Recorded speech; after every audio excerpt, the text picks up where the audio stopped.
Muito bem, faremos agora o resumo da lição de número 3 com o título Ruth e Noemi entrelaçadas pelo amor. Lição muito importante porque nós sabemos, que há relacionamentos muito difíceis envolvendo sogra.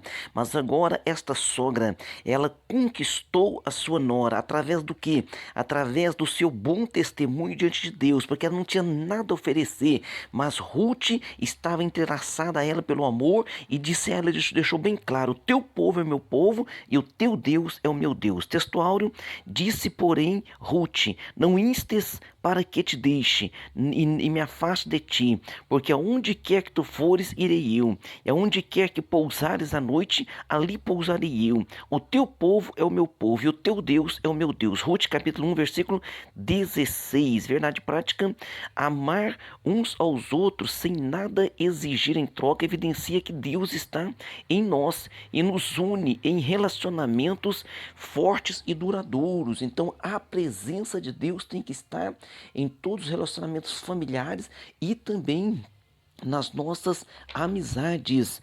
A leitura bíblica em classe se encontra em Ruth, capítulo 1, do versículo 6 ao 8, e depois o versículo 14 ao versículo de número 19. Nós iremos agora para a nossa introdução desta lição muito importante. A introdução, ela está dizendo: já fizemos uma visão panorâmica do livro de Ruth. Agora vamos caminhar por seus capítulos e versículos, passando pelos principais personagens, Ruth, Noemi e Boaz, que são os principais personagens. Nesta lição estudaremos o relacionamento entre Noemi e Ruth. E este relacionamento, ele traz um grande aprendizado para cada um de nós. Por quê? Porque nós vamos ver que esta sogra e esta nora, elas estavam entrelaçadas pelo amor, uma amizade sincera. A primeira parte, a proposta de Noemi, lição, no número 1 aqui, é uma crise em família. É importante, veja bem, é importante considerar as circunstâncias da vida de Noemi, para que a gente possa entender. Então a Noemi, ela tinha perdido seu esposo, ela tinha perdido seus 2 filhos e agora ela está voltando para sua casa, e voltando para sua casa, as suas 2 noras vai acompanhando ela. Mas pelo costume daquela época, ela deixa bem claro para suas noras que não havia o quê? Não havia esperança para suas noras ao voltar com ela. Então ela faz essa proposta. Então, adiante dessa proposta, se mostra também o amor desta sogra pelas suas noras, porque o seu esposo, principal provedor, Elimeleque, que o nome dele significa meu Deus é rei, ele havia morrido. E os seus 2 filhos, Malom, que significa doença, e Quilion, que significa definhamento. Então, por aí nós podemos já observar que esses moços não tinham boa saúde, porque devido a esses nomes que eles já receberam, desde o seu nascimento. Então casaram-se com as moabitas e também eles morreram. E essas 2 moabitas, Ruth, que significa amizade, e Orfa, que significa pescoço, elas ficaram também agora viúvas. Imagina 3 viúvas naquela época, que aquela época não era igual agora, que uma viúva, ela tem ajuda do governo, não. Então essas 3 mulheres estavam em dificuldades. Considerando a expressão que os nomes tinham na antiguidade, é bastante provável que Malom e Quilion não tivessem boas condições de saúde desde o seu nascimento. Então a vida de Noemi, que significa agradável, tornou-se em amargura. Tanto é que quando ela está chegando na sua terra, as pessoas dizem: olha, é Noemi. E alguém gritou: oi, Noemi, é você? E ela então responde: não me chame Noemi, mas me chame de Mara. Por quê? Porque o nome Mara significa amargosa, estava em amargura. Então esta mulher agora estava em amargura. E agora nós vamos no item 2, tirando força da fraqueza. Por quê? Tirando força da fraqueza, no próprio Hebreus capítulo 11, versículo 34, quando fala dos heróis da fé, diz: apagaram a força do fogo, escaparam do fio da espada, da fraqueza tiraram força. Então, da fraqueza tiraram força. Quantas vezes você acha que está fraco? Quantas vezes você acha que está em grandes dificuldades, mas o Senhor, Ele está pronto para te ajudar. Todas as pessoas, inclusive as cristãs, estão sujeitas a dias maus. A diferença é como cada um se comporta em meio à tempestade. Então, a diferença é como cada um vai se comportar. Mas aquilo que acontece à pessoa que não teme a Deus, também pode acontecer à pessoa que teme a Deus, porque nós somos seres humanos, estamos sujeitos a tudo. Efésios está dizendo, versículo 13, capítulo 6, versículo 13, portanto, tomai toda a armadura de Deus para que possais resistir no dia mau. Então há um dia que vem uma notícia muito terrível, há um dia que acontece algo muito triste com você. Então, para que você possa resistir a isso, você deve se revestir de toda a armadura de Deus. E havendo feito tudo, você deve ficar firme. Então estamos sujeitos a passar por qualquer dificuldade. Noemi não escondeu seus sentimentos, mas também não explorou com autopiedade. Então as pessoas, o que elas usam? Usam as suas dificuldades, as suas lamentações para ganhar ponto com isso e para fazer com que as pessoas fiquem psicologicamente ali cativadas diante delas e sem ação. Então Noemi, ela não teve essa autopiedade, essa autocomiseração, O que ela faz? Quando soube que Deus havia abençoado o seu povo, ela se levantou e voltou. Então, quando ela toma essa atitude, significa o quê? Que mesmo diante de todas as lutas, ela tinha uma liderança. E quando ela vai, mesmo meio tristeza, diante dessa liderança, ela fala, vou me levantar e vou. As suas duas noras também decidiram ir com ela. Mas só que essa distância, né, da cidade, das terras, dos campos de Moabe, para voltar para sua terra, dava 120 quilômetros. Idosa Noemi soube tirar força da fraqueza, subindo e descendo das montanhas em tempos remotos. Se tivesse entregado aos seus sentimentos, jamais teria tomado uma decisão tão desafiadora. Então ela não se entregou aos seus sentimentos, ela estava triste, ela estava amargurada, mas ela se levantou e foi. Diz Provérbios 24, versículo 10, se te mostrares frouxo no dia da angústia, a tua força será pequena. Ou seja, se você já está com um problema e se você ainda se entregar a este problema, aí você vai ficar mais abalado ainda. Então se levante e tome uma posição diante de Deus. No item 3 agora, sem manipulação emocional. Então Ruth e Orfa decidiram prontamente acompanhar a sua sogra, mas logo que começaram a viagem, Noemi... Qual que é a decisão de Noemi? Logo que elas começam a viagem, Noemi, então, ela decidiu liberá-las. Por quê? Porque não havia, no pensamento de Noemi, não havia esperança para essas moças na terra a qual estava voltando. Porque pelo costume daquela época, elas teriam que se casar com algum parente bem próximo, ou até mesmo o irmão dos seus esposos. E não havia mais essa oportunidade. A própria Noemi cita isso. Ainda que hoje eu estivesse grávida, vocês não poderiam esperar este menino crescer para casar.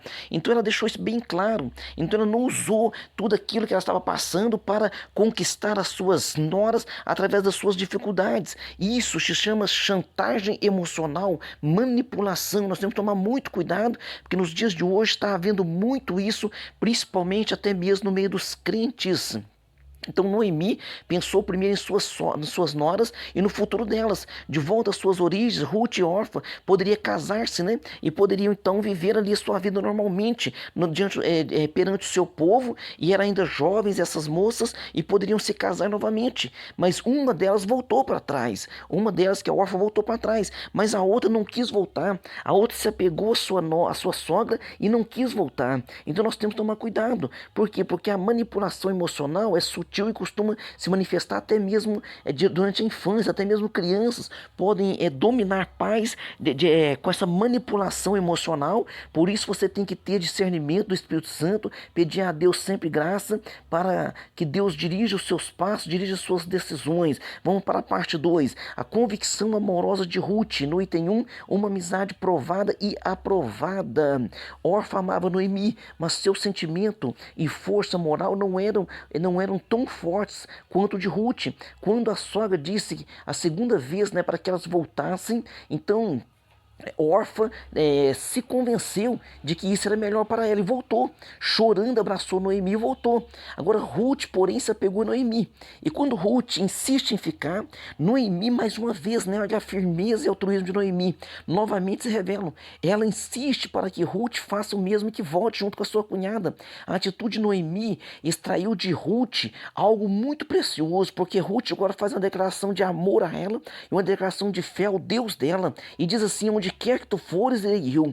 Onde quer que pousares à noite, ali pousarei eu. O teu povo é o meu povo, o teu Deus é o meu Deus. Então Noemi se convenceu de que Ruth verdadeiramente estava crendo neste Deus ao qual Noemi a vida inteira serviu. Mas Noemi igual estava abalada. Quem sabe você serve a Deus há tanto tempo, mas vem um problema, vem uma dificuldade e você fica abalado. Mas não deixe que aqueles que estão ao seu redor sejam abalados por quando a sua fé estiver abalada, porque você precisa o quê? Firmar a sua fé e ganhar almas e mostrar verdadeiramente que o seu Deus é Deus que muda, que muda circunstâncias, que muda cativeiro. As verdadeiras amizades resistem às mais intensas provas. Então, uma amizade, quando ela é verdadeira, vem a prova e essa amizade, ela permanece porque ela está firmada em Cristo, ela tem alicerce. No item 2 agora, amizade na diversidade. A convicção amorosa de Ruth é mesmo surpreendente. Salomão escreveu que o amigo ama em todos os momentos, é um irmão na diversidade. Ou seja, você tem um grande amigo, mas na diversidade ele se torna um irmão. Ele se chega a você mais profundamente e você vê que a mão dele está junto com a tua. Isso é amizade vindo da parte de Deus. Ruth estava disposta a enfrentar toda e qualquer dificuldade ao lado de sua sogra. Viúva idosa, as expressões onde quer que tu fores, irei eu. E essa expressão, onde quer que pousares à noite, pousarei eu. Onde quer que passares à noite, passarei eu. E depois dizendo, né? Aonde quer que morreres, morrerei eu e serei sepultada. Outra coisa não me separa de ti que não seja a morte. Esta foi a declaração de amor de uma nora para com a sua sogra.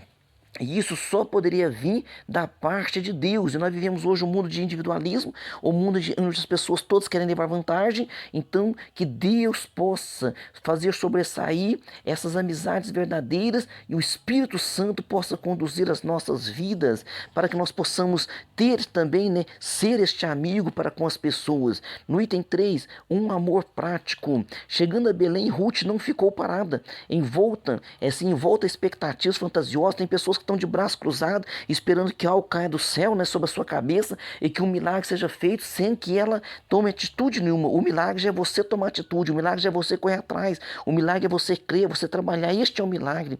Então, encarando a realidade, prontificou-se a um trabalho humilde e penoso que era feito por pessoas pobres e necessitadas. Então, ela foi às plantações, catar das espigas que caíam ali. E isso já estava declarado na lei. Então o próprio Deus deixou na lei descrito ali em Levítico capítulo 23, versículo 22. E quando cegares a cega da vossa terra, não acabarás de cegar os cantos de teu campo, nem colherás as espigas caídas da tua terra, para o pobre e para o estrangeiro as deixarás. Eu sou o Senhor vosso Deus. Ou seja, quando eles se recolhiam, então eles sabiam que aquilo que caía para o chão afora não era para eles catar, era para deixar ali, porque os pobres iriam ali. Então o que esses pobres iam fazer? Eles iam trabalhar e recolher. Então Deus, na lei também não se permitia o ócio, não se permitia a preguiça, ninguém iria cuidar de alguém que não quisesse trabalhar. Mas então a pessoa tinha que se esforçar, tá certo? Diz assim, ó, mas também não são obrigados a alimentar ócios dos pobres. Ou seja, a pessoa eu sou pobre, alguém vai ter que trazer para mim aqui e me dar de mão beijada. Não, na lei não era dessa forma. Eles deviam trabalhar, ir ao campo e buscar o seu sustento, exceto caso de incapacidade física, né, ou mental. Isso aí, até hoje, né, são cobertos pelo governo. Ruth trabalhou e muito nos campos de Boaz. Seu esforço impressionou o chefe dos trabalhadores. No fim do dia, recolhia tudo e levava para quem? Para sua sogra. Então, Ruth não apenas dizia amar, mas Ruth fazia o quê? Praticava. Ela praticava. Então, o amor não é palavras. O amor, ele é ações. 1 João 3,18. Meus filhinhos, não amemos de palavras, nem de língua, mas por obras e em verdade. Ou seja, com ações é que nós demonstramos o amor. O amor sem ação não tem como ser demonstrado. É igual a fé. A pessoa fala, eu tenho muita fé, mas cadê a obra? Quer dizer, não faz nada. Então que fé é essa? O próprio Tiago falou, me mostra sua fé sem obras e eu vou te mostrar a minha fé pelas minhas obras. Ou seja, tem que trabalhar, tem que fazer e Deus vai prosperando em tudo. Parte 3 e última, a convicção da mulher, o teu Deus é o meu Deus. Olha que convicção maravilhosa de Ruth. No item 1, uma fé fervorosa. Ruth é um exemplo de fé fervorosa. Sua declaração convicta perante Noemi, dizendo: Teu Deus é o meu Deus, demonstra sua profunda devoção ao Deus de Israel, sob cujas águas decidiu se abrigar. E olha só, o próprio Boaz, quando fica conhecendo ela, e eles falaram que ela era a nora de Noemi, então ele já tinha ouvido falar dessa nora, só não conhecia. Então ele rogou uma bênção sobre a vida dela e disse assim: O Senhor galardoe o teu feito e seja cumprido o teu galardão do Senhor, Deus de Israel, sob cujas asas te vieste abrigar. Ou seja, você largou o teu povo, largou teus deuses e veio se abrigar debaixo das asas do Deus de Israel. Seu fervor é demonstrado em suas atitudes. Ruth renunciou ao modelo de vida frívolo dos moabitas, um modelo de vida pecaminoso dos moabitas. Ela abriu mão de tudo isso e foi para Israel, e também não seguiu o caminho fácil entre os belemitas. Por qual seria o caminho fácil? O próprio Boaz citou isso para ela, dizendo aqui, disse assim, e disse ele: Bendita sejas tu do Senhor, minha filha, melhor fizeste esta tua última beneficência do que a primeira, pois após nenhum jovem foste, quer pobres, quer ricos. Ou seja, ela era uma moça ainda jovem, bonita, ela poderia ter procurado um casamento com um moço novo ou um moço jovem pobre, um moço jovem rico, e ele a louvou por isso. Ou seja, ela esperou naquilo que é determinado pela lei de Israel e que prontamente o Senhor estava ali operando, porque o Senhor deixou essa lei também para benefício do povo. No item 2, uma fé que inspira. Essa fé de Ruth inspira. A fé de Ruth foi inspirada na vida de crença da sua sogra. Então nós vamos pensar o seguinte: o que a sogra tinha a oferecer? Nada. Mas só que ela tinha fé, ela pregava o Deus de Israel, e Ruth creu nisso. Então a fé de Ruth estava numa mulher que perdeu o filho, uma mulher que perdeu 2 filhos, perdeu o marido, mas certamente aquilo que Noemi dizia, aquilo que Noemi falava, que o Deus dela era poderoso, a Ruth entrou no seu coração, e se ela creu nestas palavras. Então, em todos os tempos, as mulheres mais velhas têm a missão de resistir aos ventos, da superficialidade espiritual, sendo piedosas, dedicadas a Deus, e que elas sirvam de exemplo para as mais jovens. Isso está escrito lá. Isso está escrito também em Tito, para que as mulheres mais velhas, mais experientes, possam passar às mais novas, o que? Essa fé, esse fervor. No item 3, sensibilidade sobre liderança. As escrituras evidenciam a profunda sensibilidade espiritual da mulher. Um exemplo disso é o fato de terem sido as primeiras a testemunhar e crer na ressurreição de Jesus. É de grande valor quando esse extraordinário potencial, veja bem, a Bíblia Sagrada sempre valorizou as mulheres, viu? A Bíblia Sagrada sempre valorizou as mulheres, Jesus valorizou as mulheres, e os homens que são inteligentes valorizam as mulheres. Então esse potencial feminino é reconhecido e floresce sob uma liderança séria que orienta o trabalho da mulher, evitando que elas sejam exploradas a sua fé. Então as mulheres sempre foram abençoadas, sempre foram motivos de grande bênção durante toda a palavra do nosso Deus, do nosso Senhor Jesus Cristo. Então a Bíblia Sagrada honra as mulheres. Conclusão: o relacionamento de Noemi e Ruth nos ensina quão precioso para Deus é o amor altruísta. Ao pensarem uma na outra e se dedicarem ao cuidado mútuo, ambas foram alcançadas pelo favor divino. Então, ao se ajudarem, ambas foram alcançadas pelo favor divino. E em um mundo tão narcisista, um mundo tão individualista que nós estamos vivendo, nós temos o que procurar ajudar um ao outro. A família é o primeiro ambiente onde nós passamos, onde nós temos esse desafio de estar ajudando um ao outro. A igreja é outro ambiente que nós temos desafio. E 1 Timóteo capítulo 5, versículo 8 deixa bem claro: mas se alguém não tem cuidado dos seus, e principalmente os da sua família, negou a fé e é pior do que o infiel. Essa é a orientação da palavra de Deus para as nossas vidas. Vamos para as nossas perguntas. Número 1. Que atitude de Noemi revela o seu altruísmo? Então Noemi decidiu o quê? Liberar suas noras para que elas pudessem voltar à sua terra e se casarem novamente, porque elas ainda eram jovens e novas e podiam refazer a sua vida. Então isso foi um altruísmo da parte de Noemi. Pergunta 2, o que a insistência de Noemi extraiu de Ruth? Quando Noemi insiste para que Ruth também volte, extraiu de Ruth o mais íntimo de Ruth, uma convicção amorosa para sua sogra e uma declaração de fé ao Deus de Israel: teu povo é meu povo, teu Deus é meu Deus. Pergunta 3, como se revelou o amor prático de Ruth? Se revelou que o amor prático, Ruth trabalhou muito, foi para os campos ali de Boaz, que caiu em sorte para que ela trabalhasse, quer dizer, Deus já comandando tudo para que depois ele fosse seu remidor, casasse com ela. Então ela foi trabalhar, foi pôr a mão na massa. Então o amor não é só palavras, o amor é ação. Pergunta 4, qual a missão das mulheres mais velhas em relação às mais novas? A Bíblia diz em Tito, capítulo 2, que as mulheres mais velhas, elas têm que servir de exemplo às mais novas e na sua dedicação, na sua fé e no seu comportamento. Pergunta 5, qual a importância da liderança em relação à sensibilidade espiritual da mulher? É de grande valor quando esse extraordinário potencial feminino é reconhecido e floresce uma liderança séria, onde as mulheres são valorizadas, né? E que elas têm toda a liberdade de estar trabalhando na casa do Senhor e também sendo bênçãos na casa de Deus e para com as suas famílias. Amém? Deus abençoe você e até a próxima aula.